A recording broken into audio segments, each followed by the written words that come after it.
मेटकरी हे कोण आहेत? अजितदादाच्या बंगल्यावर एखाद्या ऑपरेटर कमी म्हणतोय नाही, मला माहीत नाही ना, मग विचारलं पाहिजे अमोल मिटकरी कोण आहे. अमोल मिटकरी जर एखाद्या दादांच्या बंगल्यावर कुणाचा फोन आला ह्याचं रेकॉर्ड कोणाकडे असू शकतं?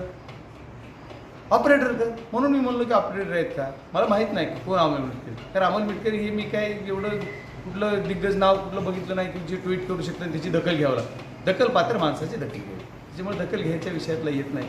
त्याच्यामुळे हा विषय काय नाही. त्यांनी आणखी काहीतरी ट्विट ही केलेलं बघितलं, मी व्हिडिओ दाखवला माझ्या पीएनी मला का, की त्यांनी कुठंतरी म्हणलं की हे यांच्या संपर्कात आहे, ती त्यांच्या संपर्कात आहे, हे इकडे येणार. अरे संपर्कात राहिले कुणाच्या कुणा, हे इकडे येणार तिकडे. 8 खासदार आदरणीय शरदचंद्रजी पवार साहेबाचे निवडून आले आणि एखादा खासदार माझ्यासारखा कुणाच्या संपर्कात गेला काय होईल? त्याला पब्लिक तर मारेनच. माझ्या घरात मला वडील मारतील, माझी बायको मला नाश्त्याला द्यायची नाही, एवढी परिस्थिती होईल. एवढंच नाही, लॉ पॉईंटवर कुणाला येता येते कुणाच्या संपर्कात? तर ज्यांचा एखादा खासदार आहे त्याला आमच्या आदरणीय शरदचंद्रजी पवार साहेबांच्या संपर्कात येता येईल.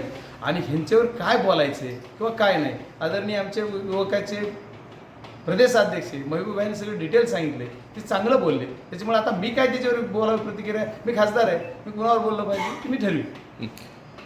मला कुणाला काय राजकारण करायचं ते करू दे.